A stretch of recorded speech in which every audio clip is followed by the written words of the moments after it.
نہ ہو۔ اب یہاں بات مبالغے کی ہو رہی ہے، یاد رکھیے گا، ٹھیک ہے۔ اس شخص کے لیے سنت ہے جو کہ روزے کی حالت میں نہ ہو، ٹھیک ہے۔ جبکہ روزہ دار اگر ہے تو ان دونوں چیزوں میں روزہ ٹوٹنے کے پیش نظر مبالغہ نہیں کرے گا، کیا مبالغہ نہیں کرے گا، ٹھیک ہے۔ اس لیے نبی پاک صلی اللہ علیہ وسلم نے ارشاد فرمایا کہ کلی کرنے اور ناک میں پانی چڑھانے میں مبالغہ کرو، مگر یہ کہ اگر تم روزے کی حالت میں نہ ہو، ٹھیک ہے۔ اگر آپ روزے کی حالت میں تو آپ نے مبالغہ نہیں کرنا۔ مبالغے کی تعریف یہ ہے کہ مبالغہ کہتے کس کو ہیں، ٹھیک ہے۔ تو کلی میں مبالغے سے مراد یہ ہے کہ کلی کے دوران غرغرہ بھی کیا جائے، ٹھیک ہے، کلی کے دوران غرغرہ بھی کیا جائے، یعنی حلق کی جڑ تک پانی پہنچا کر اسے خوب ہلایا جائے، ٹھیک ہے۔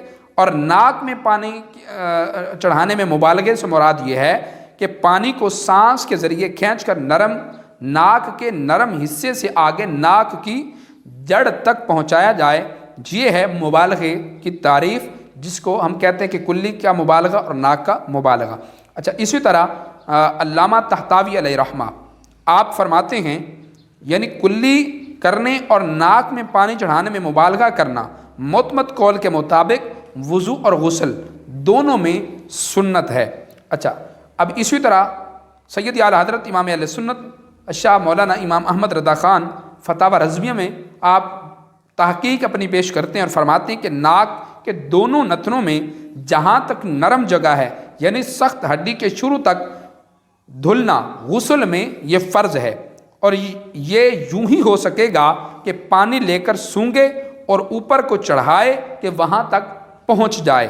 لوگ اس کا بالکل خیال نہیں کرتے، اوپر ہی اوپر پانی ڈالتے ہیں کہ ناک کے سرے کو چھو کر گر جاتا ہے۔ بانسے میں جتنی جگہ نرم ہے اس سب کو دھونا تو بڑی بات ہے۔ ظاہر ہے کہ پانی کا بالطبع میل نیچے کو ہے، ٹھیک ہے نا، یعنی جب ہم پانی ناک میں لیتے ہیں تو پانی نیچے کو آتا ہے، اور اوپر بے چڑھائے ہرگز نہیں چڑھے گا۔ افسوس کہ عوام تو عوام، بعض پڑھے لکھے بھی اس بلا کے اندر جو ہے وہ گرفتار نظر آتے ہیں۔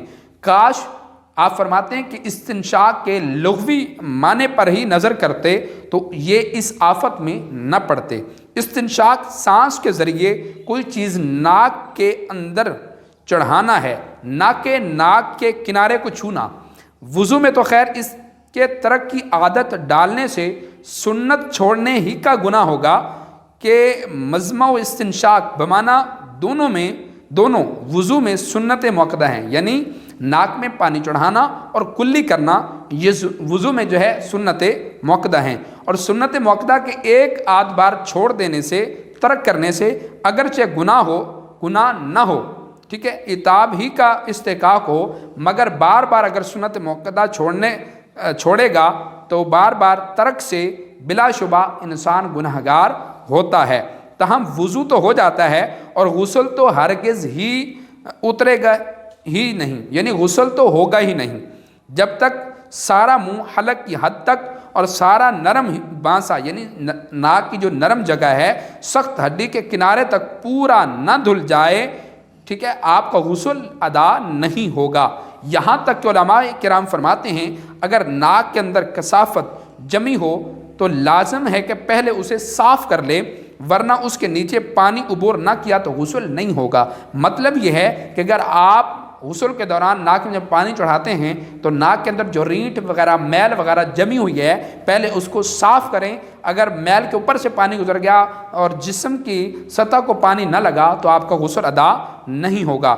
اس احتیاط سے بھی روزے دار کو مفر نہیں، یعنی روزے دار کے لیے یہ بھی نہیں ہے کہ وہ جو ہے میل نہ اتارے اور رینٹ صاف نہ کرے، روزے دار بھی یہ کام کرے گا، ٹھیک ہے۔ ہاں، اس سے اوپر تک اسے نہیں چاہیے کہ پانی دماغ کو نہ چڑھ جائے، یعنی زیادہ نہ کرے کہ پانی دماغ کو چڑھے۔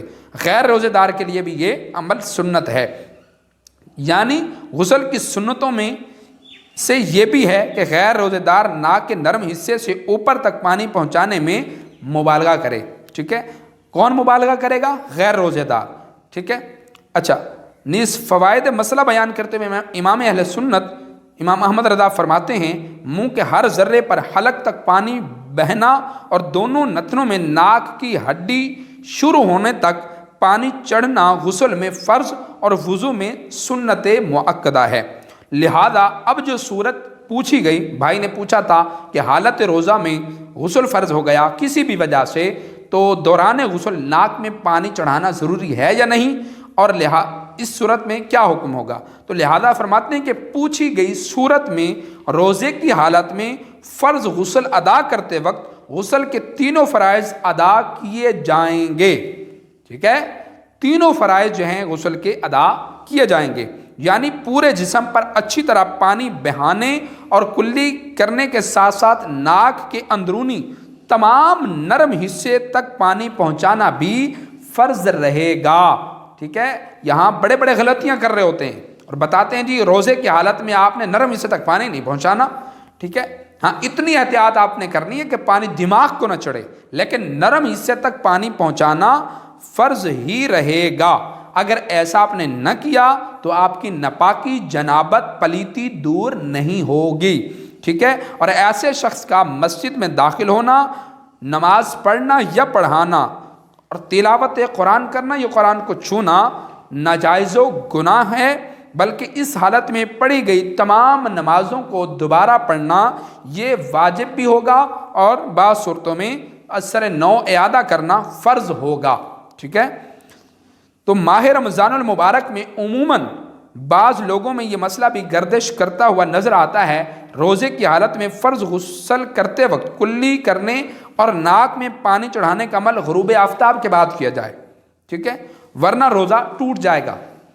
اور حالیہ کچھ دنوں قبل ایک ہمارے مسجد کے امام صاحب سے متعلق ہمیں یہ معلوم ہوا کہ انہوں نے اپنے مقتدیوں سے یہ مسئلہ بیان کیا کہ روزے کی حالت میں فرض غسل ہو جائے، ٹھیک ہے، غسل فرض ہو جائے تو بغیر ناک کی نرم ہڈی تک پانی چڑھائے بھی غسل ہو جائے گا، یہ انہوں نے مسئلہ بیان کیا۔ اور مقتدیوں کی جانب سے کئی بار وضاحت لینے کے بعد بھی وہ یہی کہتے رہے کہ روزے دار کے لیے غسل جو فرض ہے، فرض غسل میں ناک میں پانی چڑھانا ضروری نہیں۔ الامان والحفیظ، ٹھیک ہے، بعد ہمارے ائمہ صاحبان کو بھی مسئلہ معلوم نہیں ہوتا، اور پھر جب بار بار پوچھا جاتا ہے تو بجائے یہ کہ درست مسئلہ بتائیں، وہ بھی پھر وہی غلطی بار بار اپنی ہی غلطی پہ ڈٹے رہیں گے، مسئلے کی تصدیق کرنے کی زحمت وہ نہیں کرتے۔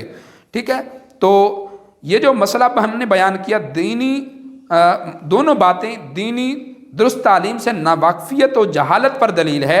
ان غلط مسائل بیان کرنے کا نتیجہ یہ نکلے گا کہ عوام ان کے کہے کے مطابق فرض غسل ادا کریں گے اور نمازیں پڑھ کر مطمئن ہو جائیں گے کہ روزے بھی محفوظ رہے اور نمازیں بھی ادا ہو گئیں، جبکہ فرض غسل ادا ہونے کے باعث نمازیں اصلاً ادا ہی نہیں ہوں گی بلکہ ان کے ذمے پر باقی رہیں گی۔ یاد رہے کہ اپنے حسب حال دینی ضروری مسائل و احکام سیکھنا ہر خاص و عام مسلمان پر جو ہے فرض ہے۔ ٹھیک ہے، عام عوام کے مقابل مذہبی طبقے اور بالخصوص مساجد کے ائمہ کرام، حفاظ اور مؤذنین اور خادمین کے لیے جو ہے ضروری مسائل سے درست آگاہی ان کی ذمہ داری کا مزید بوجھ بڑھاتا ہے۔ ٹھیک ہے، کیونکہ عام مسلمان اپنے روزمرہ کے دینی ضروری مسائل کبھی کبھار مذہبی طبقے سے ہی وابستہ افراد اور ائمہ مساجد سے بھی پوچھ لیتے ہیں اور اکثر پوچھتے ہیں اور ان کے بتائے ہوئے جواب کے مطابق عمل پیرا بھی ہو جاتے ہیں۔ یاد رہے اگر اپنی اٹکل سے مسئلہ غلط بتایا جائے تو اس کا وبال بہت سخت ہوگا۔ غلط مسئلے کے مطابق لوگ عمل کرتے رہے تو اس پر جہاں وہ خود بھی گناہ گار ہوں گے، وہیں اپنی اٹکل سے غلط رہنمائی کرنے والے ائمہ مساجد بھی گناہ گار ہوں گے۔ اور حدیث پاک میں اس فعل کی سخت مذمت بیان کی گئی ہے۔ نبی کریم علیہ الصلوۃ والسلام نے ارشاد فرمایا، جس کو بغیر علم کے فتویٰ اس نے دیا، یعنی جس کو بغیر علم کے فتویٰ دیا گیا تو اس کا گناہ اس پر ہے جس نے اس کو اس کا فتویٰ دیا۔ ٹھیک ہے، مولا کائنات علی المرتضیٰ شیر خدا فرماتے ہیں، جس نے بغیر علم کے فتویٰ دیا اس پر آسمان و زمین کے فرشتوں کی لعنت برستی ہے۔